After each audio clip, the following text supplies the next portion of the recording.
And after the Second World War, we were occupied by America, by France, by Russia, by England. And there was no food around. There was poverty.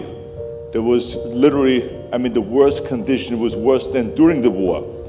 And so in that kind of an environment, it made me feel as a kid always that I wanted to get out of there and that I deserved better than that. And I always was dreaming about coming to America. America was always the land of opportunity. So I always shot for the top. No matter what it is, I was so hungry for success. I was so hungry to get out of Austria. I was so determined. I had this fire in the belly. And I always, like I said, dreamt big. In bodybuilding, when I got into bodybuilding, it was not just to become a bodybuilding champion, but I wanted to be the greatest bodybuilder of all times.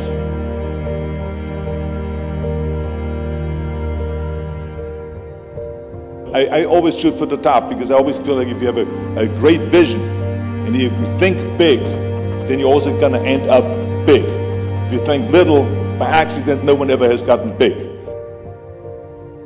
You have to have a very clear vision of where you want to go in your career. You cannot get into bodybuilding and think that just by exercising every day, that by accident you're just going to be a world champion. As I said earlier, you have to have a very clear vision and you have to see it in front of you.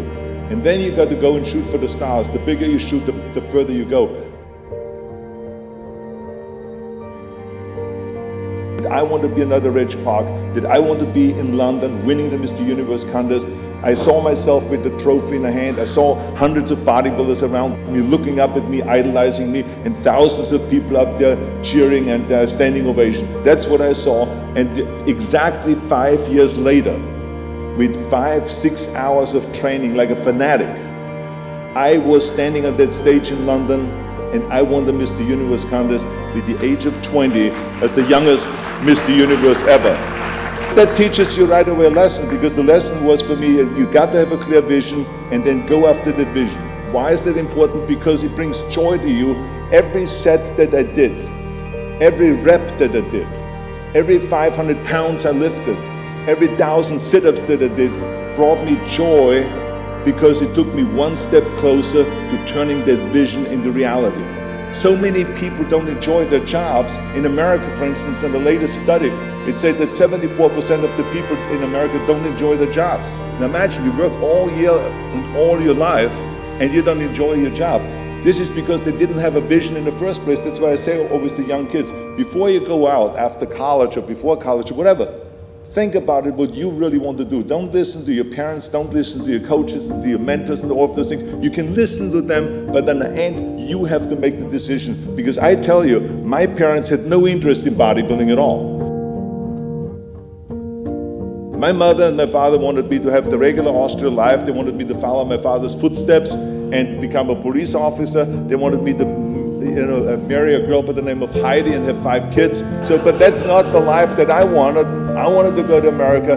I wanted to be a world champion in bodybuilding. I wanted to get into movies and be a movie star and all this. They didn't understand that, and they were totally against all of that.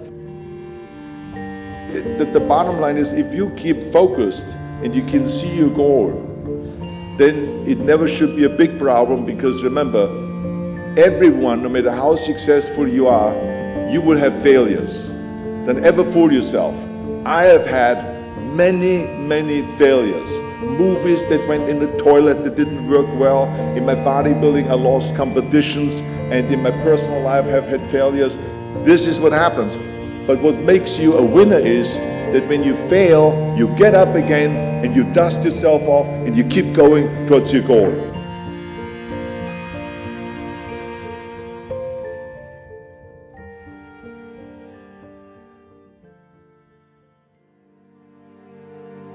In one word only, how did a small town boy from Austria become one of the most famous people on earth? Dream.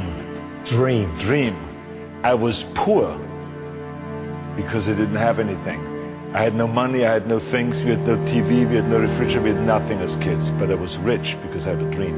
I had a dream of becoming the greatest bodybuilder, and I had a dream to use bodybuilding as a means to get into films.